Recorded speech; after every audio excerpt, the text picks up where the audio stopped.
Okay, so the first thing I want you to ask yourselves in dealing with behaviors and punishment and how it makes you feel, really, it's interesting because we punish, we discipline out of our response to what's happening a lot of times.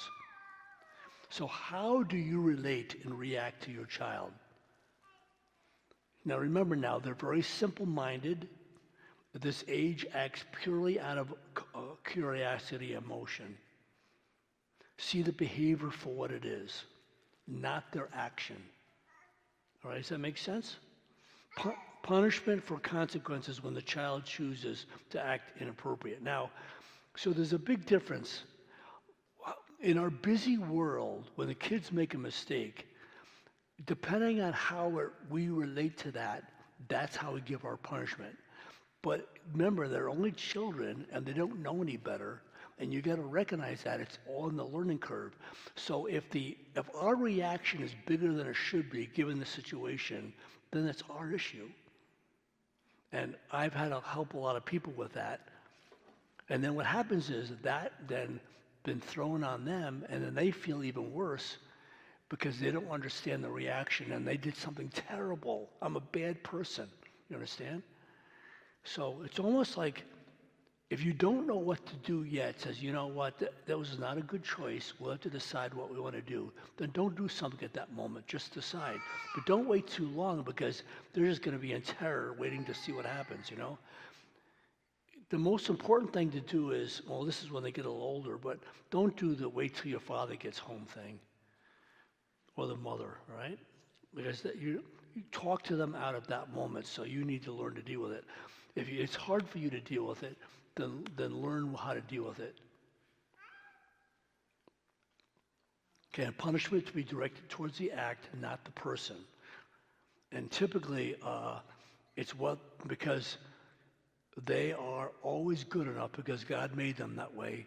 What their action may not be very good, but remember now, if it's inappropriate and they do it and you know that they know the difference, then react a little bit differently, knowing that they need to make the change and give them some discipline out of that. Does that make sense? All right, so timeouts for 1 to 5. So this is, okay, so mommy's having quiet time now, honey. Go play with the other kids in the family room. So that's my family time. All right, so we're going to go back to this here. So here we are. So a matter of fact, say less words and less attention.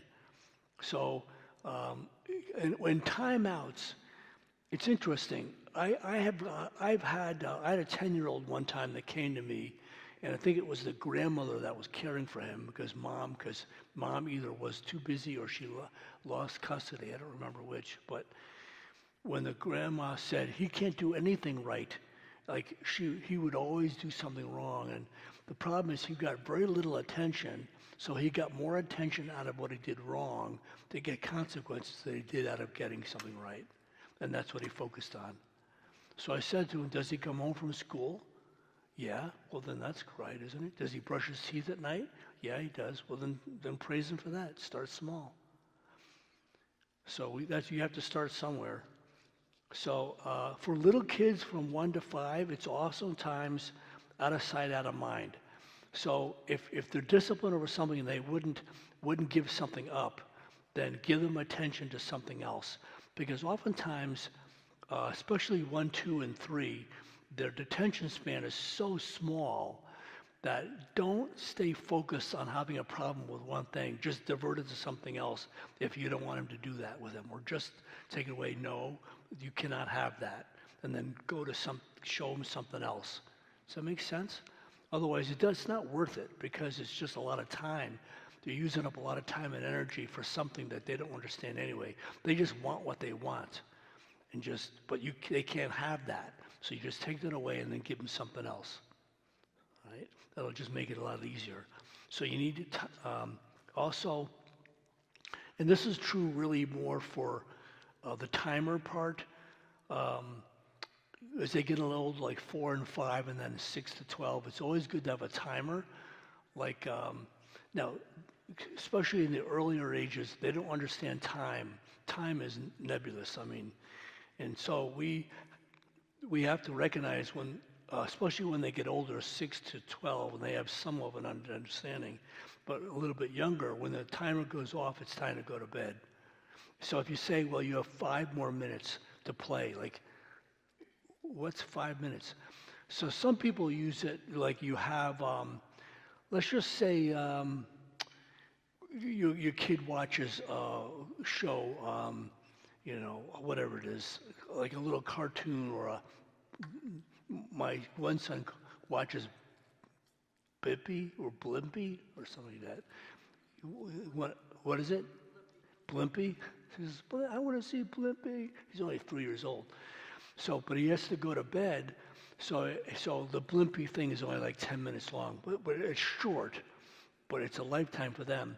And they say, when do I need to go to bed? Well, you have to go to bed as long as it's just like watching Blimpy, and we're gonna, you know. So you give them a time frame, they still don't really know, and it really a lot of times doesn't matter because they're still gonna want what they want. They don't even know they're tired.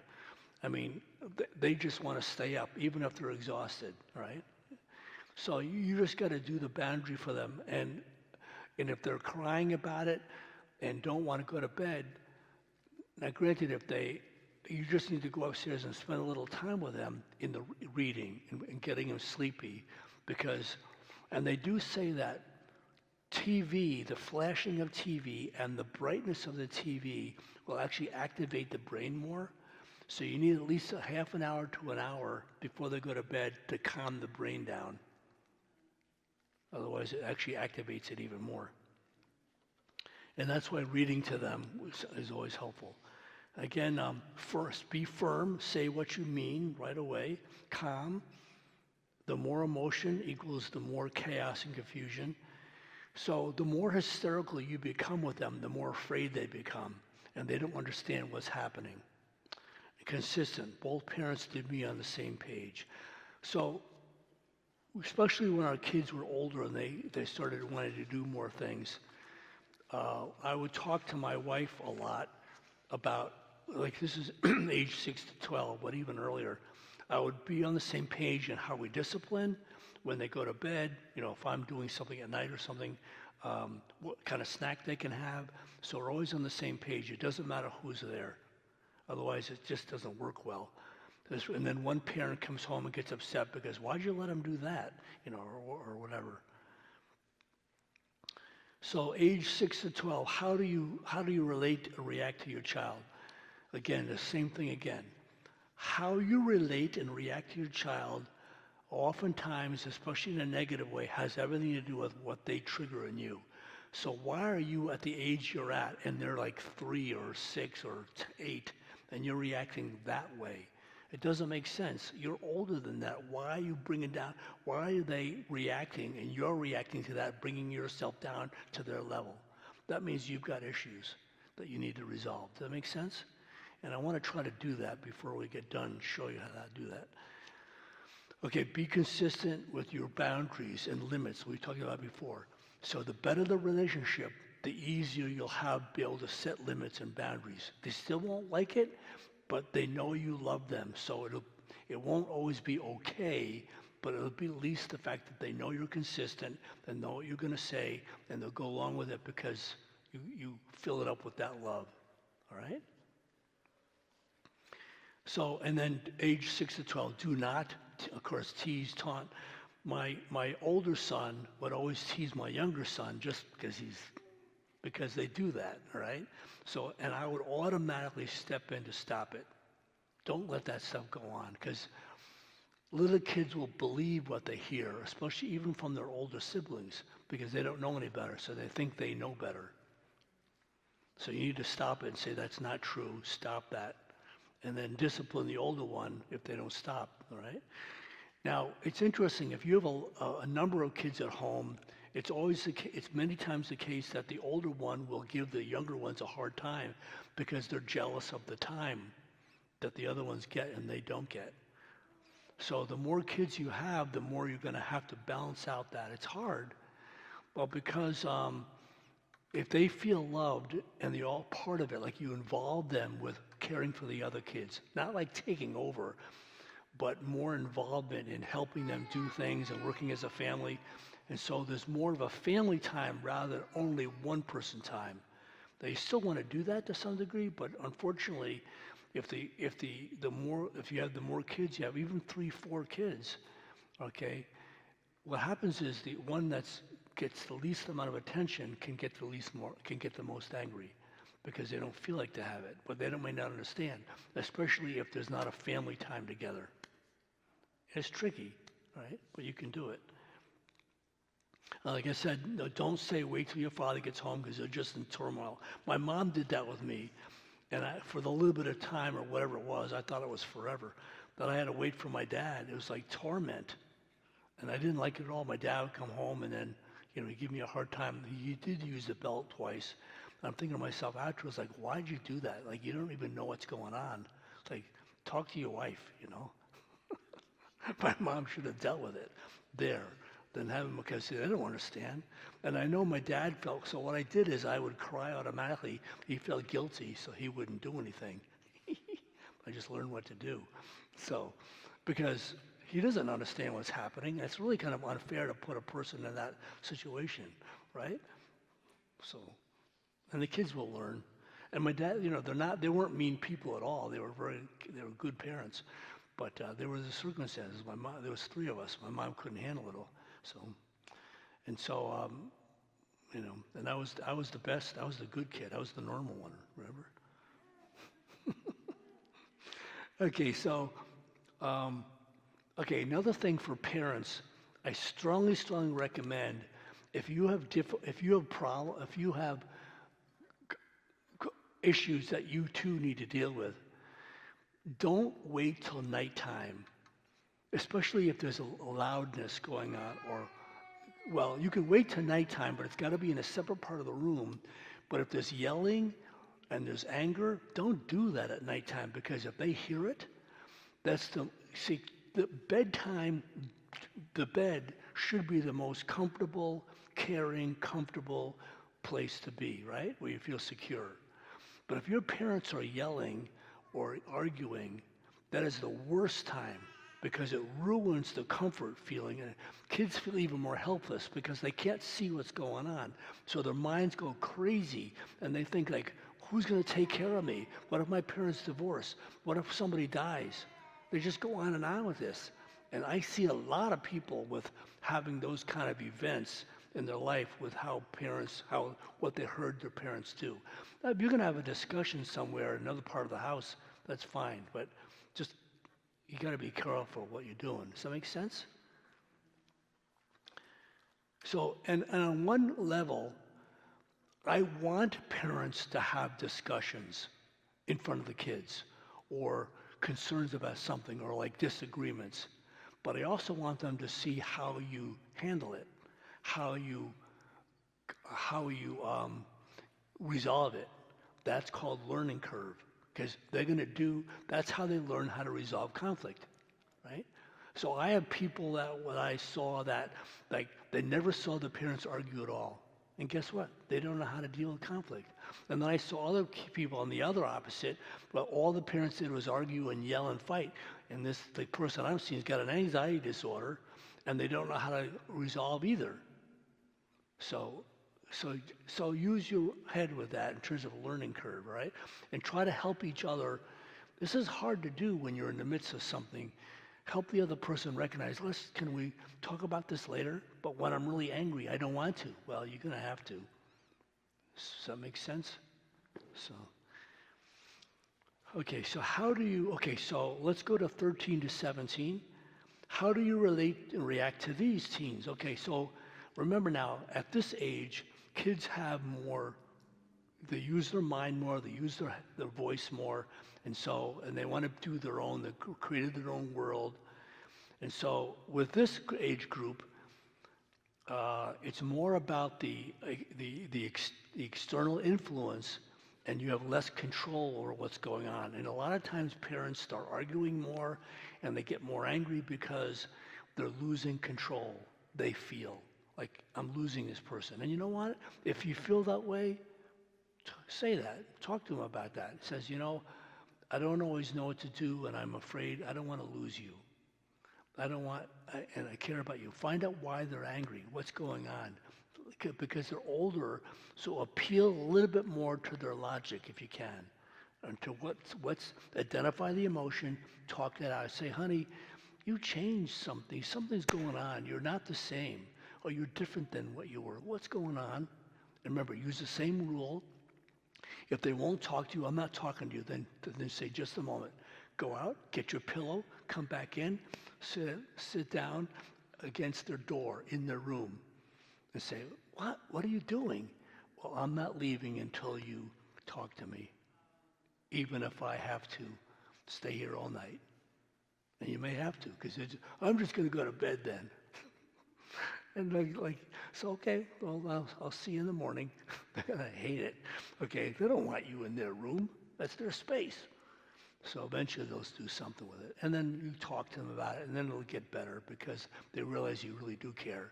It's like annoying them to the point where they have to see that you actually do care because they don't think you do. All right? So build the relationship, but that's all part of it too. You know, create trust. You want to create that trust because for less parental fear and less teenage anger.